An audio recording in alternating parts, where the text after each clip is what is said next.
الحقيقة كنا بغينا نتكلموا بزاف على الخصائص، ولكن بقى لنا غير درس اللي كتكلموا على الإعجاز، وتلقى الشروط الأخرى العام الجاي إن شاء الله. ولكن حسبي أني فتحت الموضوع باش الإخوان إن شاء الله تعالى يبحثون ويقراوا، الشباب يتعلم ويولي كذا. فقط أنا فتحت الموضوع إن شاء الله. أدعي معنا الله تبارك وتعالى باش يشافيني، راني مريض. الله يشافيك ويشافي جميع مرضى المسلمين. قلنا الله يخليك الزوجة واش تعتبر من المقدار كما تقول اللي كانت مقدرة، فماذا نلوم من تزوج امرأة غير صالحة؟ هذا قال لك إلى الزواج في السماء والزواج مكتوب ومقدور. قال لك وعلاش تلومونا لا دينا شي امرأة مكفسة؟ يا كانت مكتبة ما كتبة. هذه الأسئلة نتاع من؟ هذه الأسئلة نتاع من؟ هذه الأسئلة نتاع الخانعين، نتاع المتكاسلين، نتاع الذين لا يأخذون بالأسباب. هي كل شيء مقدر، والمقدور عند سيدي ربي سبحانه وتعالى. انت شغلك فيه، انت شغلك المقدور. المقدور سيدي ربي ما كلفكش به، هناك به. علم الله فيك لا يقتضي تأثيره، العقيدة علم الله فيك لا يقتضي تأثيره. ربي عارف بالله تدي لك المكفسة، لكن هو ماشي شيء تقول لي يدفعك باش تديها. يا سيدي ربي غادي يدفعك انت تدي المجرمة؟ لا، انت مكلف في البحث. سيد النبي صلى الله عليه وسلم يقول تنكح المرأة ويعطيك الاوصاف لجمالها لحسبها لوالدها فانفر، انت مكلف بالبحث. احنا عندنا واحد المثال يقولوه: الزواج ليلة تدبير عام، اما شي غير تكون مقلق. ايوا الساعة كانوا بعجبك الكادر وتمشي هكذا. كيقول لك النبي صلى الله عليه وسلم: إياكم وخضراء الدمن. قالوا: وما خضراء الدمن؟ قال: الحسناء في منبت السوء.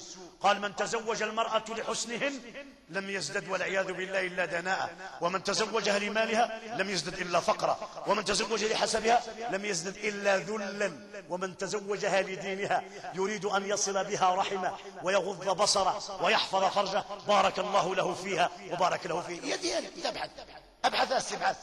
واش انت يا غير تشوف مساكين جايات من الخارج؟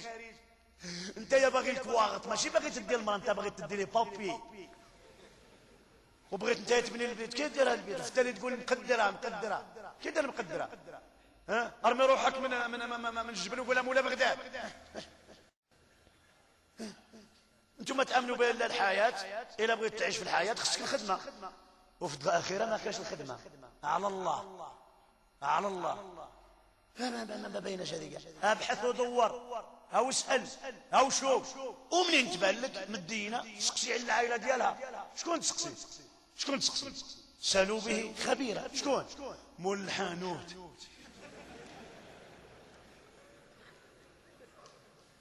واسالوا اهل الذكر ان كنتم لا تعلمون. شكون هو اللي غادي يسقسيه؟ مول الحانوت. لان باها في النهار غادي يقول لك كي داير. واش بن عمي لا ما يخلص فين غادي دخل الحبس. هو غادي يقول لك كلشي. سقسي مول الحانوت وزيد وبحث. واش غطى على نفك؟ هذا هو سقسوه على النساء اليوم. هذا قال له: كل من يطلب من الزوجه نتاعي في الفراش ما تقبلش. اسمعوا يا النساء الله يرحم والديكم، هذا المرض راه يعاني به 90% تاع الرجال. الجامع اللي نمشي السؤال اللي تعطاه هو: لماذا لا تطيع المرأة زوجها في الفراش؟ إن الله ورسوله أعطى قيمة كبرى للعلاقة الجنسية، وقال: نساؤكم حرث لكم فاتوا حرثكم أن شئتم وقدموا لأنفسكم واتقوا الله واعلموا أنكم ملاقوه. هن لباس لكم وأنتم لباس لهن. عبر بالزوجة عن الزوجة باللباس، والزوج لباس المرأة، فهي ستره وهي سترها. فالمرأة عورة كلها بالنسبة للآخرين إلا من زوجها، فليس بين الزوج والزوجة عورة. فقد كان النبي وعائشة يغتسلان من إناء واحد، من إناء واحد، من إناء واحد. وكان الحبيب صلوا عليه يقول بالحرف: إذا دعا الرجل امرأته إلى الفراش فلتستجب ولو كانت على ظهر قتل. وفي حديث: ولو كان الخبز في التنور. غادي يقول لك، تقول له أرواحي الفراش، تقول له مازال الخبزة راه في الفران، تنحرق الخبزة وما ينحرقش هو. إلا بغيتي تحافظي على البيت، هذا الدين ديالنا. أما إلا تسمعوا لذوك الجمعيات وكذا، هذه عبادة، هذه عبادة، هذه تتعبد بها ربها، تطيع الله تعالى. كانت المرأة الصالحة قبل أن تخرج لصلاة التراويح تقول لزوجها: أيها الزوج، ألك حاجة؟ فإن قال نعم لبت حاجته، فإن قال لا خرجت لتقوم الليل حتى تسأل عن حاجته. فلا يحل للمرأة أن تصوم صيام التطوع إلا بإذنه، فإن حقه فريضة، وإن صلاة التطوع نافلة، فلا يجوز أن تؤدي النافلة على حساب الفريضة.